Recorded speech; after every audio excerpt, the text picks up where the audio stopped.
வணக்கம். 5 மாநில தேர்தல் பரபரப்பா போயிட்டு இருக்குது. முக்கியமான ஒரு மாநிலம் வெஸ்ட் பெங்கால், மேற்கு வங்காளம். மேற்கு வங்காளம் எல்லாரினுடைய கண்களும் அங்க தான் இருக்குது. பரபரப்புக்கு பஞ்சமில்லாத மாநிலம். எஸ்ஐஆர்ல இருந்து தற்பொழுது ஆளுநரினுடைய மாற்றம் வரைக்கும் மேற்கு வங்காளம் பரபரப்புக்கு பஞ்சமில்லாம போயிட்டு இருக்குது. தமிழகத்தினுடைய ஆளுநர் ஆர்.என்.ரவி தற்பொழுது மேற்கு வங்காளத்துக்கு மாற்றம் செய்யப்பட்டிருக்கிறாரு. ஐயையோ! ஆர்.என்.ரவி அங்க மாத்திட்டீங்களே, எங்களுக்கு ஒரு என்டர்டெயின்மென்ட் போச்சு அப்படின்ற மாதிரி இங்க இருக்கக்கூடிய திமுக, ஓபிஸ்லாம் சொல்லிட்டு இருக்காங்க. திமுகவினருக்கும் கூட்டணி கட்சி தலைவர்களுக்கும் இங்க தமிழகத்துக்கு கூடுதல் பொறுப்பு வகிக்கக்கூடிய ஆளுநரா ராஜேந்திர விஸ்வநாத் அர்லேக்கர் நியமிக்கப்பட்டிருக்கிறாரு. அவர் யாரு அப்படின்ற பேக்ரவுண்ட் யாருமே விசாரிக்கலன்னு நினைக்கிறேன். அவர் ஒரு முழு நேர லைஃப் டைம் ஆர்எஸ்எஸ் பர்சன் அப்படின்றது குறிப்பிடத்தக்கது. So R N. ரவியை விட மிக கடுமையா வந்துட்டு சித்தாந்தத்துல இருக்கக்கூடிய ஒரு பர்சன் தான் ராஜேந்திர விஸ்வநாத் அர்லேக்கர்.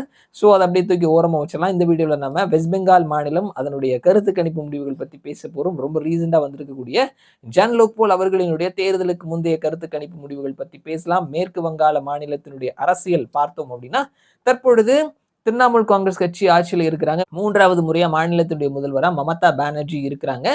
தற்பொழுது எதிர்க்கட்சியா பாரதிய ஜனதா கட்சி இருக்கிறாங்க. ஸோ இந்த முறை போட்டி அப்படின்றது all India Trinamool Congress party versus BJP அப்படின்ற மாதிரி தான் களம் இருக்குது. ஸோ கம்யூனிஸ்டுகள் அண்ட் காங்கிரஸ் 2 பேரும் ஒரு சின்ன ரோல் பிளே பண்ணக்கூடிய கட்சியா அங்க இருக்கிறாங்க. மொத்தமா 294 தொகுதிகளை உள்ளடக்கிய மேற்கு வங்காள சட்டமன்றத்துல 148 பிளஸ் இடங்களை பிடிப்பவர்கள் வெற்றி பெறுவார்கள். தொடர்ந்து மேற்கு வங்காளம் சார்ந்த கருத்து கணிப்பு முடிவுகளை நம்ம பார்த்துட்டு இருக்கிறோம். இந்த வீடியோல ஜன் லோக்பால் அவர்களினுடைய தேர்தலுக்கு முந்தைய கருத்து கணிப்பு முடிவுகள். என்டிஏ பிஜேபி தலைமையிலான என்டிஏ 144 இருந்து 149 இடங்களையும், all India Trinamool Congress party 135 இருந்து 140 இடங்களையும், மற்றவர்கள் 8 இருந்து 12 இடங்களையும் கைப்பற்றுவார்கள் அப்படின்னு சொல்லியிருக்கிறாங்க. ஸோ என்டிஏ மேக்சிமம் சீட் பிடித்தார்கள்னா அவர்கள் மெஜாரிட்டியை கிராஸ் பண்ணி போறாங்க.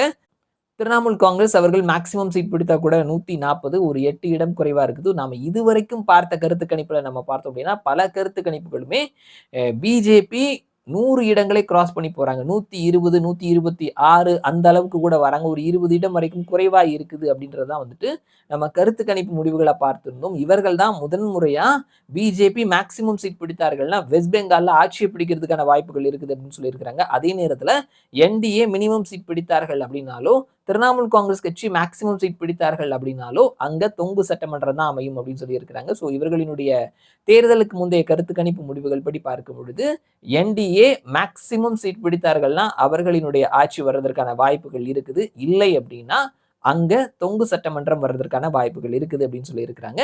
பார்க்கலாம் என்ன நடக்குது அப்படின்னு சொல்லிட்டு மறுபடியும் நான் உங்களை இன்னொரு வீடியோல சந்திக்கிறேன். அது வரைக்கும் நன்றி.